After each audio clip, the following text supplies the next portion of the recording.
रुक्मणी देवी को पुष्पमाला चढ़ेगा, गुलाब का फूल ऊपर मिलेगा, ले लेना।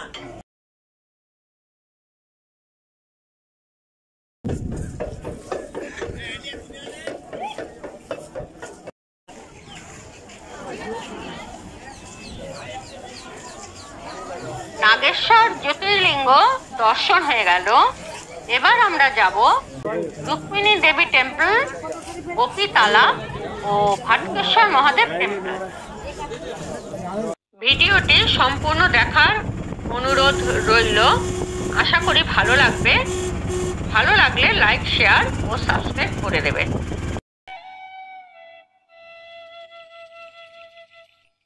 দ্বারকাতে শ্রীকৃষ্ণের সাথে রুক্মিণী দেবী থাকেন না বা একসঙ্গে শ্রীকৃষ্ণ ও রুক্মিণী দেবীর পূজাও হয় না।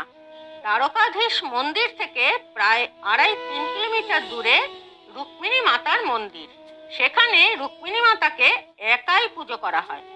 ঋষি দুর্বাসার অভিশাপে রুক্মিণী দেবীকে 12 বছর আলাদা থাকতে হয়। এই নিয়ে একটা কাহিনী আছে, কেন তাকে আলাদা থাকতে হলো। বহু বছর আগের কথা। শ্রীকৃষ্ণ এবং রুক্মিণী দেবী যখন দ্বারকায় আসছিলেন তখন তাদের ইচ্ছে হলো ঋষি দুর্বাসা মুনিকে তাদের নতুন রাজ্য দ্বারকায় অতিথি হিসাবে নিয়ে আসার এবং দ্বারকাপুরী দেখাবার আমন্ত্রণ জানালেন। রুক্মিণী মাতার ইচ্ছে সোনার রথে বসিয়ে ঋষি দুর্বাসাকে দ্বারকাপুরীতে এনে ভোজন করাবেন। দ্বারকা থেকে 50 কিলোমিটার দূরে পিন্ডারা গ্রামে দুর্বাসা মুনি থাকতেন।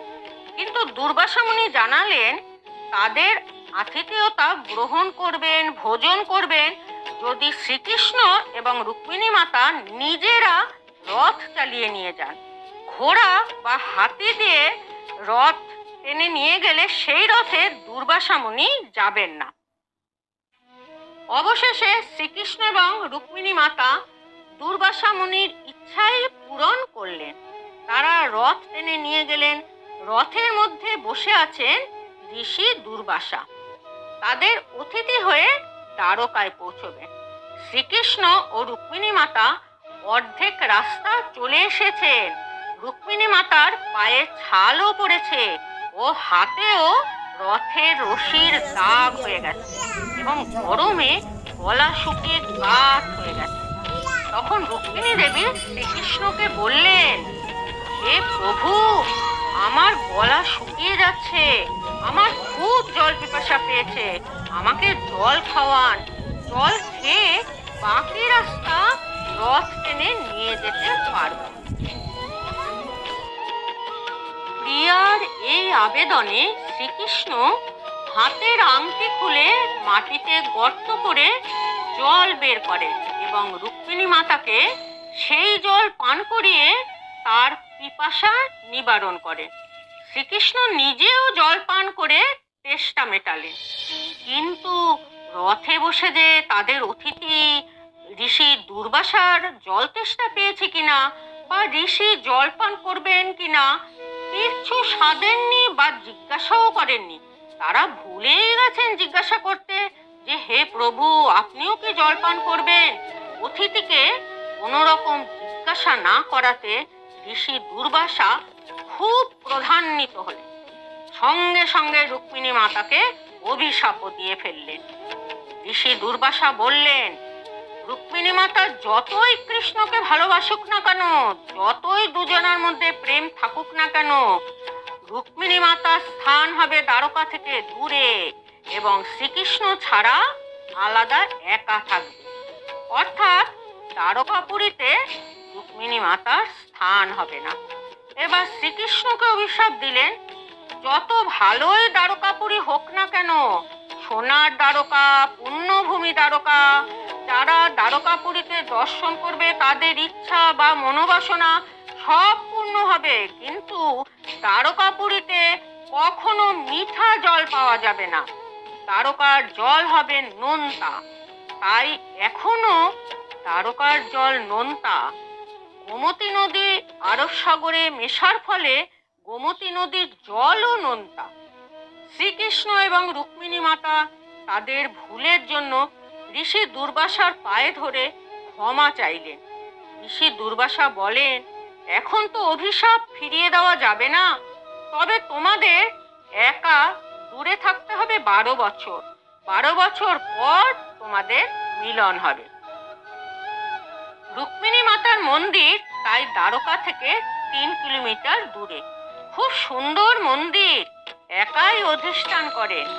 পুণ্যার্থীরা রুক্মিণী মাতাকে দর্শন করতে গেলে প্রসাদ হিসাবে এখানে মিঠা জল অর্থাৎ পানীয় জল এনে পুণ্যার্থীদের পান করানো হয়।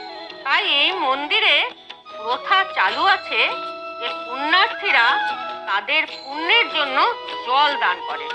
পূর্বপুরুষদের উদ্দেশ্যেও জল দান বা অন্যকে জল খাওয়ানোর জন্য টাকা দিয়ে আসতে পারেন।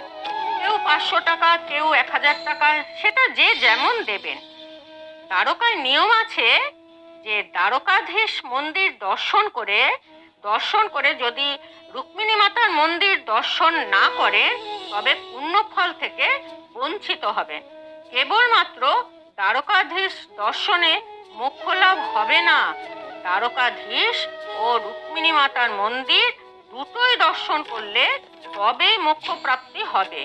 তাই আপনারা দ্বারকায় এলে অতি অবশ্যই দ্বারকাধীশ মন্দির ও রুক্মিণী মাতার মন্দির দর্শন করবে এবং দর্শনেও স্বামী স্ত্রীর ভালোবাসা অটুট থাকবে।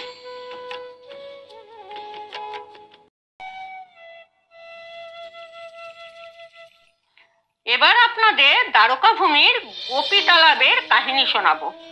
গোপী তালাবে রাধাকৃষ্ণ, গোপীনাথ এবং আরো অনেক মন্দির আছে।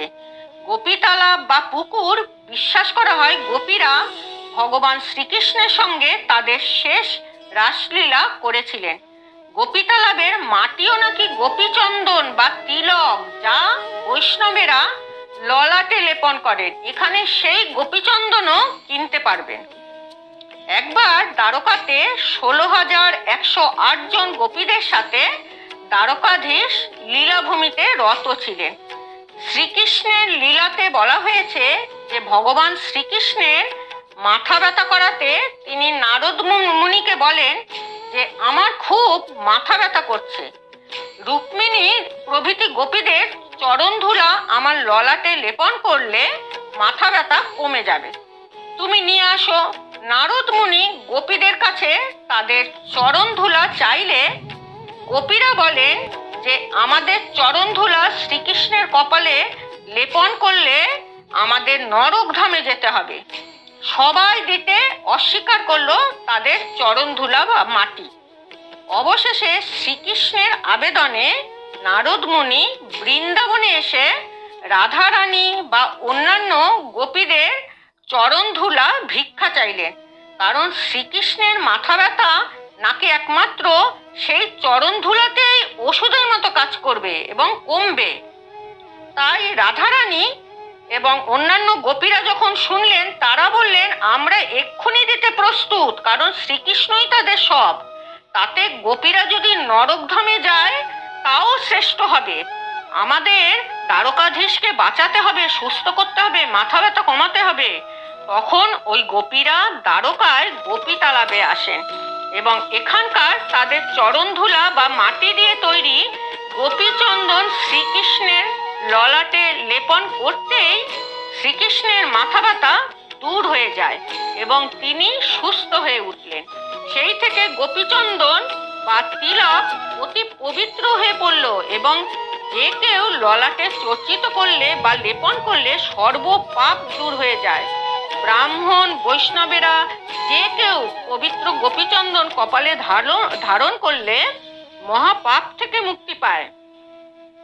তাই মৃত ব্যক্তির ললাটে গোপী তিলক লাগানো হয় যাতে তার আত্মা কৃষ্ণভূমিতে গমন করে এবং সর্ব পাপ নাশ হয়।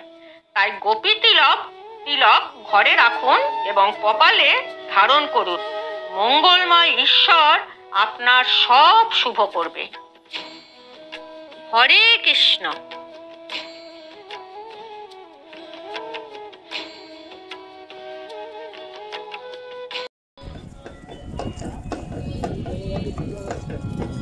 আমরা এখন হাটকেশ্বর মন্দিরে এসেছি। এটা সানসেট পয়েন্টও, কিন্তু আসতে একটু দেরি হয়ে গেল।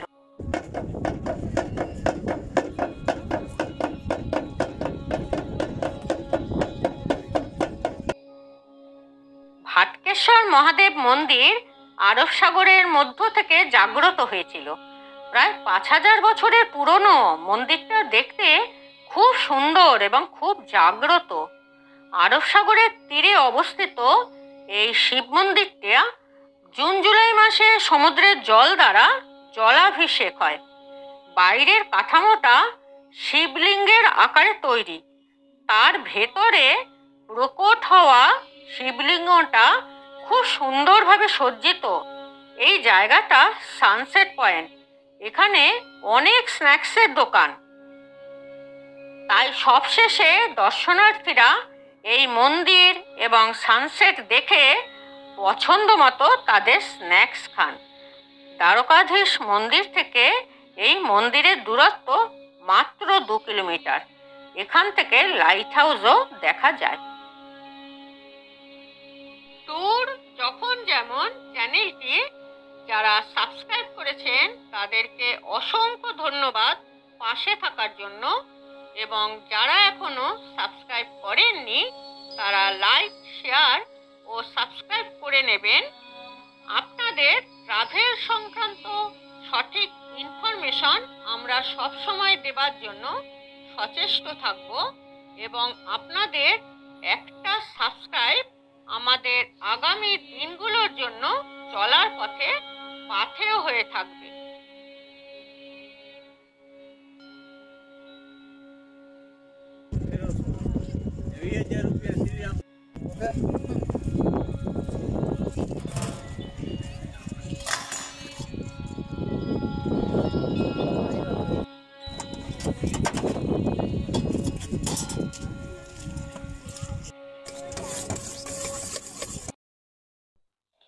সারাদিন ঘুরে দ্বারকায় আসতে অন্ধকার হয়ে গেল। আমরা এরপর দেখলাম দ্বারকার গায়ত্রী শক্তিপীঠ মন্দির। পরবর্তী পার্টে দেখুন হেড দ্বারকা।